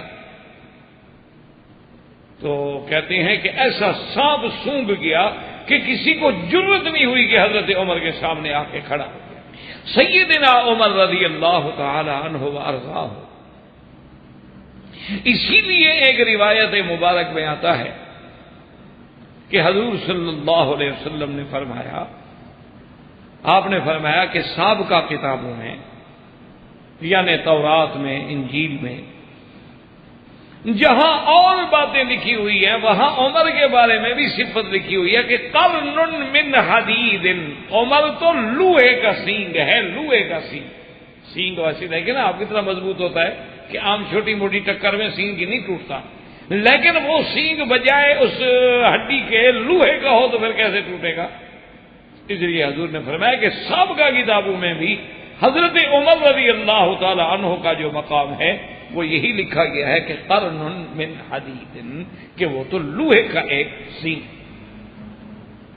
اور اسی طرح سیدنا عمر رضی اللہ تعالی عنہ کے بارے میں آپ اندازہ کریں اس حدیث میں اس سے بڑا کیا لفظ ہو سکتا ہے، اور حضور کا فرمان جو ہے ذرا ٹھنڈے دل سے غور سے توجہ سے حدیث پہ غور کریں کہ آپ کو پھر مقام عمر سمجھ آئے گا۔ حضور نے فرمایا والذی نفسی بیدہ، والذی نفسی بیدہ، مجھے قسم ہے اس ذات پاک کی جس کے قبضے میں میری جان ہے، زندگی ہے۔ آپ نے فرمایا مجھے اس ذات کی قسم ہے جس کے قبضے میں میری زندگی ہے کہ ما سلک الشیطان، کہ شیطان وہ رستہ بھی اختیار نہیں کر سکتا، وہ گلی بھی اختیار نہیں کر سکتا جس گلی میں عمر آ رہا ہو، شیطان وہ رستہ بھی چھوڑ کے بھاگ جاتا ہے۔ اب اندازہ کریں کہ حضور صلی اللہ علیہ وسلم نے کتنی بڑی تشبیہ دی ہے کہ عمر کا نام سن کے جو شیطان ہوگا، یا دل میں شیطانیت ہوگی یا اس کے دل کے اندر وہ شیطانی خیالات ہوں گے، وہ عمر کے سامنے اس گلی میں بھی نہیں آ سکتے۔ الا سلک فجا غیر فجک یا عمر، آپ نے فرمایا عمر مگر شیطان وہ رستہ لے گا جو تیرا رستہ نہیں ہے، تیرے رستے پر وہ نہیں آ سکتا۔ اور اسی طرح ایک حدیث مبارک میں آتا ہے کہ حضور صلی اللہ علیہ وسلم نے یہ بات اس وقت کہی کہ حضور ایک جنگ سے واپس تشریف لے آئے، وکانت جاریۃ سودا، ایک کالے رنگ کی کنیز تھی، ایک کالے رنگ کی لڑکی تھی اور کنیز تھی، وہ حضور کی خدمت میں حضور کے گھر میں آ گئی اور کہنے لگی یا رسول اللہ انی نذرت ان ردک اللہ سالما، میں نے منت مانی تھی حضور کہ اللہ اگر آپ کو خیریت سے لے آیا تو میں آپ کے سامنے بیٹھ کے دف بجاؤں گی، خوشی کروں گی، سحرے گاؤں گی۔ حضور نے فرمایا دیکھو بات سنو، اگر تو منت مانی تھی تو پھر تو کر دو، اگر منت نہیں مانی تھی تو پھر نہ کرو۔ انہوں نے کہا نہیں حضور میں نے منت مانی تھی۔ وہ کیا تھا؟ اب حضور کے سامنے وہ کوئی گانے والی تھوڑی تھی، رقاصہ تھوڑی تھی، اللہ معاف فرمائے، نعوذ باللہ ثم نعوذ باللہ۔ وہ تو ایک عام لڑکی ہے، جیسے لڑکیاں خوشی میں کہتی ہیں، آپ دیکھیں نا کہ ان کا باپ آ جائے گھر میں، ان کا بھائی آ جائے تو خوشی میں اکٹھی ہو جاتی ہیں اور سیرے گاتی ہیں، اور کوئی ٹین اٹھا لے گی، کوئی چیز اٹھا لے گی، کوئی پلیٹ اٹھا لے گی، اس کو بھی بجانا شروع کر دے۔ اس طرح کی خوشی کی بات تھی تو وہ دف بجانے لگی۔ حضور بیٹھے، حضرت ابو بکر آئے، وہ بجاتی رہی، آ کے حضور کے پاس بیٹھ گئے۔ حضرت عثمان آئے، وہ اسی طرح بجا رہی ہے، خوشی کر رہی ہے، حضور جو آ رہے ہیں۔ جب حضور، اب اور کون روکے جب حضور نے نہیں روکا؟ تھوڑی دیر گزری کہ آواز آئی کہ دروازے پہ، آپ نے فرمایا کون ہے؟ انہوں نے کہا عمر دروازے پہ کھڑا ہے۔ حضرت عمر اجازت دے رہے ہیں۔ حضور صلی اللہ علیہ وسلم فرماتے ہیں کہ جب عمر آنے لگا تو اس نے جلدی جلدی سے لڑکی نے کیا کیا کہ گانا بھی بند کر دیا اور وہ جو دف بجا رہی تھی نا اس کو نیچے رکھ کے اس کے اوپر بیٹھ گئی آرام سے سیدھی ہو۔ اور ایک روایت میں ہے کہ پیچھے چھپا دیا، اور ایک میں کہ نہیں اس کے اوپر خود بیٹھ گئی ڈر کے مارے۔ اور اس کے بعد حضور صلی اللہ علیہ وسلم مسکرائے، آپ نے فرمایا عمر دیکھو میں بیٹھا ہوں تو یہ باز نہیں آئی، حضرت ابو بکر آئے تو یہ باز نہیں آئی، لیکن جب تو آتا ہے تو شیطان بھاگ جاتا ہے۔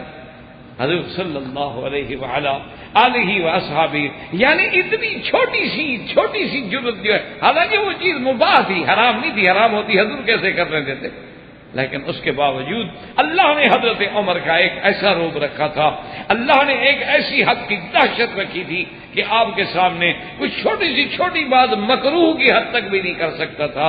تو اللہ تبارک و تعالی نے یہ عظمت جو ہے وہ بھی سیدنا امیر المؤمنین عمر بن الخطاب رضی اللہ تعالی عنہ کو عطا فرمائی۔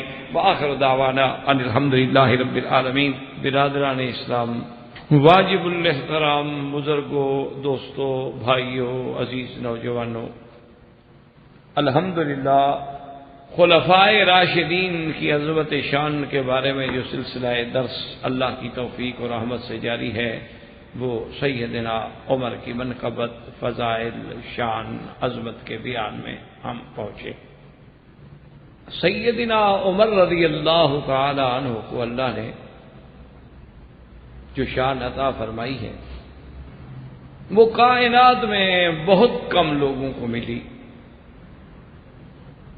بلکہ شیخین کی حدیث ہے، بخاری و مسلم کی حدیث ہے۔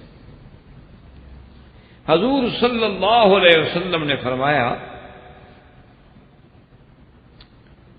کہ میں نے خواب دیکھا ہے اور یاد رکھیں کہ اللہ کے نبی کا خواب جو ہے وہ وحی ہوتی ہے۔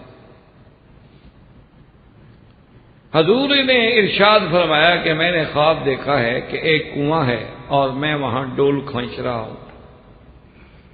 حضور نے فرمایا میں نے ڈول کھینچے جتنا اللہ نے چاہا۔ فَأَخَذَ الدَّلْوُ مِنِّي أَبَا بَكْرٍ، پھر وہ ڈول جو ہے سیدنا ابو بکر نے مجھ سے لے لیا، انہوں نے بھی کھینچا۔ ذنوباً او ذنوبین، دو یا ایک ڈول انہوں نے کھینچا، لیکن فیہ ضعف، فرمایا ان کے کھینچنے میں کچھ کمزوری تھی۔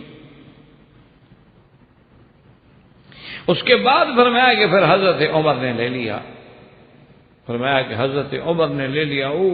ایسا عبقری اور ایسا قوی آدمی میں نے نہیں دیکھا کہ انہوں نے پوری زمین جو تھی سب کو جل تھل کر دیا۔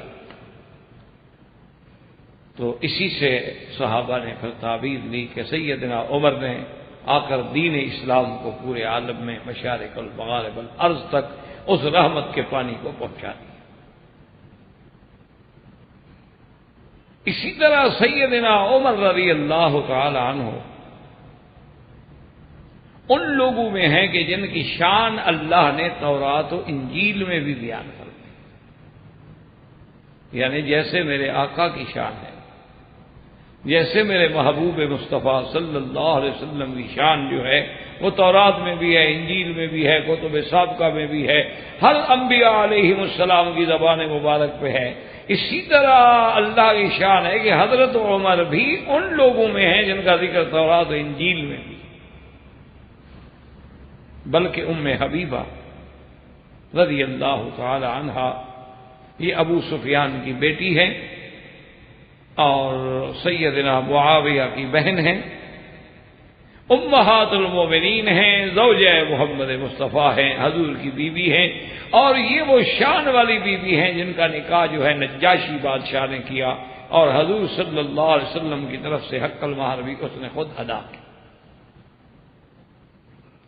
تو بی بی ام حبیبہ نے خود آ کر حضور صلی اللہ علیہ وسلم کو واقعہ سنایا، اور ایک حدیث مبارک میں آتا ہے پھر حضور پاک نے اب ان سے بھی کہا کہ دیکھو ام حبیبہ نے کیسا عجیب واقعہ سنایا۔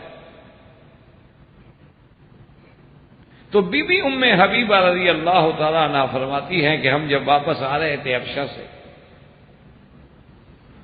تو راستے میں ہمارا گزر جو ہے ایک گرجے پہ ہوا، یعنی عیسائیوں کی عبادت خانہ جو ہے اس کو جو ہے آج کل گرجا کہتے ہیں،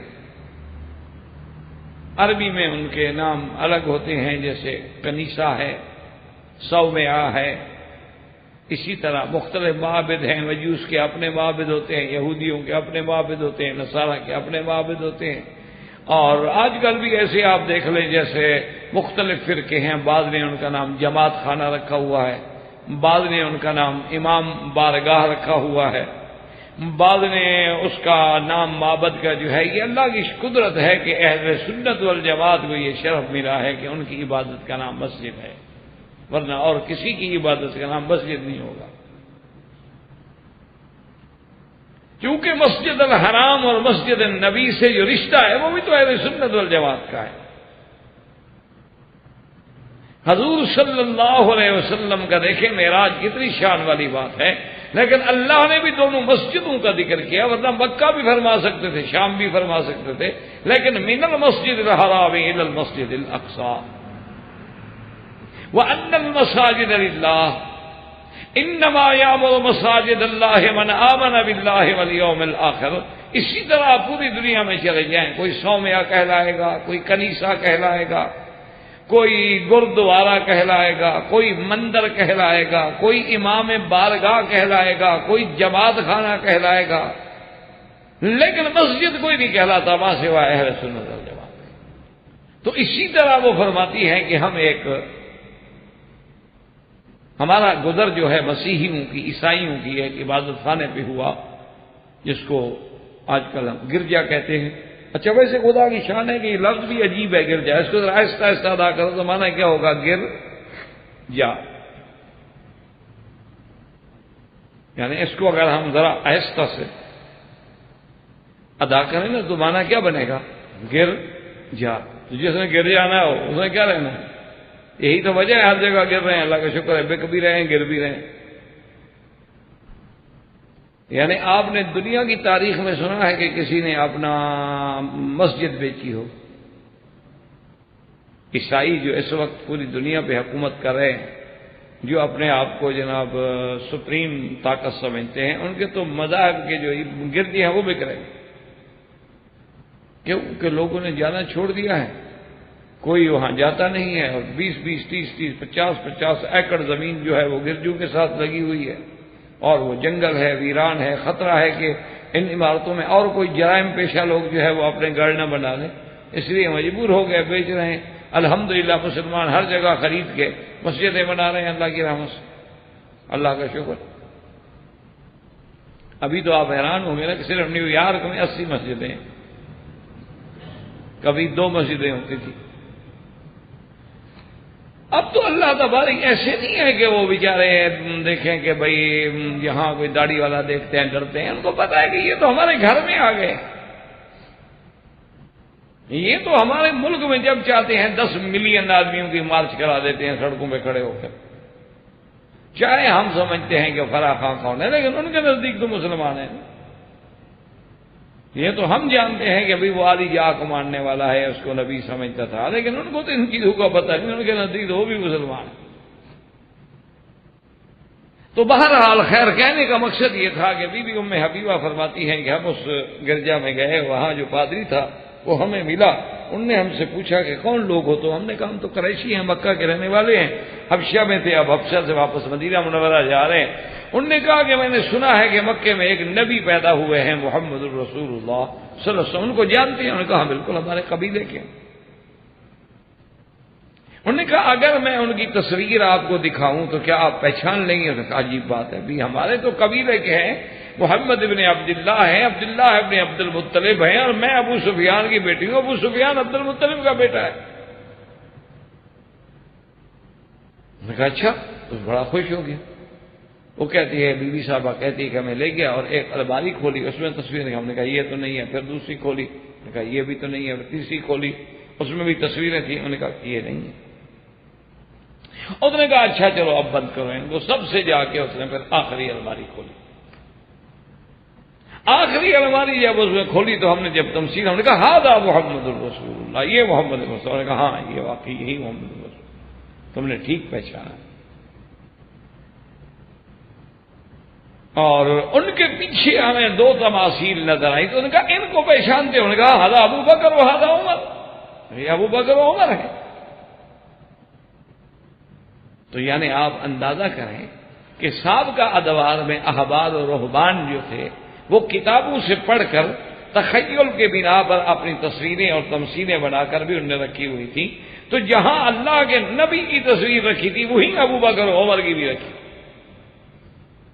اسی لیے اللہ نے قرآن میں بھی فرمایا ہے کہ ہم نے ان کی صفتیں، ہم نے ان کی مثالیں جو ہیں تورات میں بھی اور انجیل میں بھی ذکر کی۔ اسی طرح وہ تاریخ کا ایک ایسا واقعہ ہے کہ جس کا دشمن بھی انکار نہیں کر سکتا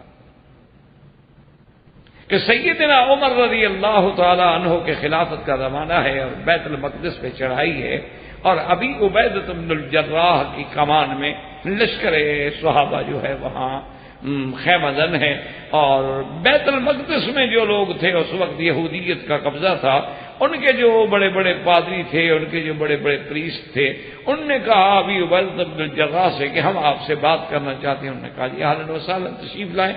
جب وہ آ گئے ملے، انہوں نے کہا دیکھیں ہماری جو کتابیں ہیں نا سابقہ، یعنی تورات ہے، انجیل ہے، زبور ہے، صحائف ابراہیم علیہ السلام ہیں، صحائف موسیٰ علیہ السلام ہیں، ان سب کتابوں میں لکھا ہوا ہے کہ بیت المقدس جو ہے ایک فلاں زمانے میں ایک آدمی آئے گا جو اللہ کے نبی کا خلیفہ ہوگا، نام اس کا عمر ہوگا، اس کی کچھ نشانیاں بھی لکھی ہوئی ہیں، وہ فتح کرے گا بیت المقدس کو۔ اگر آپ کا خلیفہ وہی ہے تو آپ خلیفے کو مدینے سے بلا لیں، ہم دیکھ لیتے ہیں، اگر خلیفے کی نشانیاں مل جاتی ہیں تو بغیر لڑائی کے چابیاں لے لیں، ہم لڑائی کرتے ہی نہیں۔ اور اگر وہ عمر نہیں ہے تو پھر آپ بیت المقدس فتح ہی نہیں کر سکتے، بلا وجہ کیوں اپنے بندے بناتے ہیں؟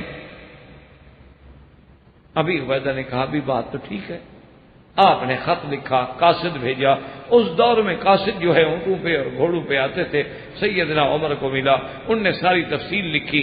حضرت عمر رضی اللہ تعالیٰ عنہ نے اپنے کابینہ کا اجلاس طلب کیا، جس میں سیدنا عثمان ہیں، سیدنا علی رضی اللہ تعالیٰ عنہ ہیں، بڑے بڑے صحابہ ہیں اجلہ، جن کو اللہ نے صاحب حل و عقد بنایا تھا اور ارباب فہم و ذکا تھے. ان سب کو بلایا کہ مشورہ دیں مجھے کیا کرنا چاہیے. حضرت علی رضی اللہ تعالی عنہ نے کہا کہ امیر المومنین، فتح شکست تو اللہ کے ہاتھ. اگر اللہ نے چاہا کہ بیت المقدس ہمیں ملنا ہے تو ابی عبیدہ بھی ماشاءاللہ کافی، اور اگر بیت المقدس ہمیں نہیں ملنا ہے تو وہ نہیں ملے گا. اس گرمی کے زمانے میں اتنا بڑا دور طویل سفر کرنا، یعنی مدینہ منورہ سے بیت المقدس پہنچنا اور اونٹوں پہ، تو ہم تو چاہتے ہیں کہ آپ مدینہ نہ چھوڑیں. خیر، صحابہ کی رائے لینے کے بعد حضرت عمر نے کہا کہ علی آپ کی محبت کا بہت بہت شکریہ، لیکن اگر میں نہ جاؤں اور وہاں جنگ ہو جائے اور کچھ لوگ شہید ہو جائیں اور قیامت کے دن اللہ تبارک و تعالیٰ فرمائے کہ عمر تم گرمی کی وجہ سے نہ گئے اور تم نے میرے مسلمان اور حضور کے صحابہ شہید کرا دیے، تو پھر میرا کیا جواب ہوگا؟ انہوں نے کہا جی ٹھیک ہے. حضرت عمر وہاں سے روانہ ہوئے اور اپنے خادم سے یہ فیصلہ کیا، کہا کہ بھائی بات سنو، سفر ہے طویل، یہ نہیں ہے کہ میں امیر المومنین، اب ہم مسافر ہیں دونوں، لہذا ایک منزل میں سفر کروں گا، اونٹنی پہ بیٹھوں گا، تم پیدل چلو گے، پھر ایک منزل میں پیدل چلوں گا، تم اوپر بیٹھو گے، میں باہر پکڑوں گا. غلام نے کہا حضرت پھر غلام کا کیا فائدہ ہوا؟ اور اس میں غلام کی کیا بات ہے، تم بھی انسان ہو میں بھی انسان، تمہیں بھی تکلیف ہوتی ہے مجھے بھی تکلیف ہوتی ہے.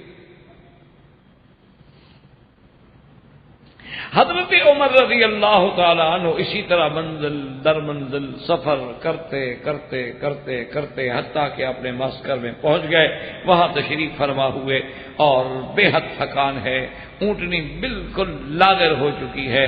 اور سیدنا عمر رضی اللہ تعالیٰ عنہ جب پہنچے تو آپ کے فوج کے جو بڑے بڑے کمانڈار تھے سارے اکٹھے ہوئے. انہوں نے کہا آپ نے تکلیف فرمائی حضور، لیکن بہرحال اسلام کا مسئلہ ہے. انہوں نے کہا جی آپ آرام کر لیں آرام کر لیں. انہوں نے کہا سیدنا امیر المومنین ہماری ایک گزارش. آپ نے فرمایا وہ کیا؟ انہوں نے کہا حضرت کل جو ہے یہود کے بڑے بڑے احبار، بڑے بڑے ان کے پادری، بڑے بڑے ان کے جو پیر مولوی سب اکٹھے ہوں گے، اور پھر ان کے فوجیں، ان کے بڑے بڑے لیڈر، بڑے بڑے کمانڈر، وہ سب آئیں گے. مہربانی کریں، اللہ نے ہمیں فتوحات غنائم میں بہت سارا اب تو مال دیا ہوا ہے، اب تو صحابہ کی غربت کا زمانہ نہیں ہے، اور آپ نے جو کپڑے پہنے ہوئے ہیں اس میں تو ٹاکے لگے ہوئے ہیں اور 12 پیوند لگے ہوئے ہیں. آپ مہربانی کر کے ہمارے پاس شاہانہ لباس موجود ہے، آپ اعلیٰ لباس پہنے، اعلیٰ گھوڑے پہ بیٹھے، کوئی پتہ تو لگے کہ مسلمانوں کا امیر المومنین خلیفۃ رسول اللہ صلی اللہ علیہ وسلم اس لباس میں اور ایک کمزور اونٹنی پہ بیٹھ کے آپ جائیں گے. حضرت اس میں تو مسلمانوں کی بڑی سبکی ہو. حضرت عمر نے بڑے اصرار کے بعد بات مان لی. جب جانے کا وقت آیا ان کو اطلاع کر دی گئی کہ ہم آ رہے ہیں، تو لباس منگوایا گیا. آپ نے لباس پہنا، ایک بڑا ابلق گھوڑا منگایا گیا.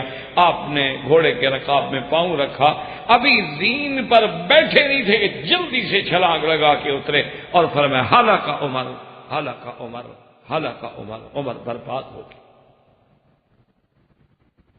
اور اس کے بعد فرمایا کہ میرا لباس کہاں ہے، جلدی کرو لے آؤ. جلدی سے وہی لباس زیب تن کیا، فرمایا وہی میری اونٹنی لے آؤ، وہی میرے خادم کو بلاؤ. وہی خادم ہے اور باقاعدہ بان کی رسی کی مہار ہے، چمڑے کی مہار بھی نہیں ہے، اور لاغر سی اونٹنی ہے، اور سیدنا عمر کے صرف قمیض میں 12 پیوند لگے ہوئے. وہاں گئے، انہوں نے کتابیں کھولی، ایک ایک نشانی ملائی. وہ تو دشمن ہے، وہ کو محبت کی نظروں سے تو نہیں دیکھ رہے. ساری نشانیاں دیکھنے کے بعد جب انتہا ہوئی تو انہوں نے کہا کہ انت عمر بن الخطاب وانت خلیفۃ رسول اللہ، تم باقی عمر ہو، باقی اللہ کے نبی کے خلیفے ہو، یہ چابیاں بیت المقدس کی لڑائی کی کوئی ضرورت نہیں، اب آپ کی حکومت قبول کرتے ہیں۔ حضرت عمر نے اللہ کا شکر ادا کیا، بیت المقدس فتح ہو گیا، مسلمانوں کی فوجیں داخل ہو گئیں۔ جب ساری خوشی کی تقریب ختم ہو گئی تو صحابہ نے پوچھا کہ حضرت آپ کو کیا ہوا کہ جلدی سے گھوڑے سے چھلانگ بھی لگا دی اور فرمایا ہلاکا عمر، ہلاکا عمر، عمر برباد ہو گیا۔ بات کیا تھی؟ فرمایا جب میں گھوڑے پہ بیٹھنے لگا تو مان اللہ نے میرے سامنے وہ منظر کیا کہ عمر تورات میں تیری نشانیاں جو ہم نے لکھی ہیں وہ نشانیاں بدل کے جا رہے ہو، یہ صرف تیری توہین نہیں ہے بلکہ میرے نبی کی تردید ہوگی، نبوت کی تردید کے ساتھ دین اسلام کی تردید ہوگی۔ تم کیا کر رہے ہو؟ اسی لباس میں آؤ جو تمہارا لباس تورات میں ہے۔ اگر یہ فیصلہ ان کو نعوذ باللہ شبہ ہی چلو ہو جائے گی یہ عمر نہیں ہے تو عمر نہیں ہے تو اس کا معنی وہ نبی بھی نہیں، صرف خلافت عمر پہ اعتراض تو نہیں ہوگا، پھر جس کا خلیفہ ہے اس کی نبوت پہ بھی تو اعتراض ہوگا، اور اگر نبوت پہ اعتراض ہو تو پھر دین اسلام تو ختم ہو گیا۔ تو صرف 5 منٹ کے کپڑے پہن کر تم وہ ساری علامات کو بدلنا چاہتے ہو؟ تو اس لیے میں نے کہا کہ عمر برباد ہو گیا، لیکن اللہ کا شکر ہے کہ اللہ نے مجھے بربادی سے بچا لیا۔ تو اس لیے قرآن پاک نے فرمایا کہ میرے مدنی کے صحابہ تو وہ شان والے ہیں کہ مثلہم فی التوراۃ و مثلہم فی الانجیل۔ اور اسی طرح سیدنا عمر رضی اللہ تعالی عنہ، امیر المومنین سیدنا عمر بن الخطاب الناطق بالحق والصواب رضی اللہ تعالی عنہ وارضاہ کے بارے میں ہے کہ آپ قسطنطنیہ جب فتح ہو گیا، کیونکہ یہ سارے علاقے جو ہیں سیدنا عمر کے دور میں فتح ہوئے، مصر تک، اور نیچے ماشاءاللہ شام، کسرا، کیسر، ساری سپر پاوروں کو حضرت عمر نے قدموں میں راؤنڈ ڈالا۔ جب وہ علاقے فتح ہو گئے، قسطنطینیہ وغیرہ کے اور سارے علاقے فتح ہو گئے، حضرت عمر بیٹھے ہیں خیمے میں، ایک بوڑھا آدمی ہے جو لکڑی ٹیکتا ہوا آتا ہے، اور وہ اتنا بوڑھا ہو چکا ہے کہ چل نہیں سکتا، اور اپنے جو اس کی بھویں ہیں ان کو یوں پکڑ کے دیکھتا ہے، پوچھتا پوچھتا حضرت عمر کے پاس۔ حضرت عمر رضی اللہ تعالیٰ عنہ کے پاس جب آیا تو کانپتے ہوئے ہاتھوں سے اس نے گٹھڑی کھولی، اور گٹھڑی کھولنے کے بعد ایک پھٹا پرانا سا کاغذ تھا، وہ کاغذ نکال کے حضرت عمر کے سامنے رکھا۔ حضرت عمر نے کاغذ کو دیکھا، بکا عمر، حضرت عمر نے رونا شروع کیا۔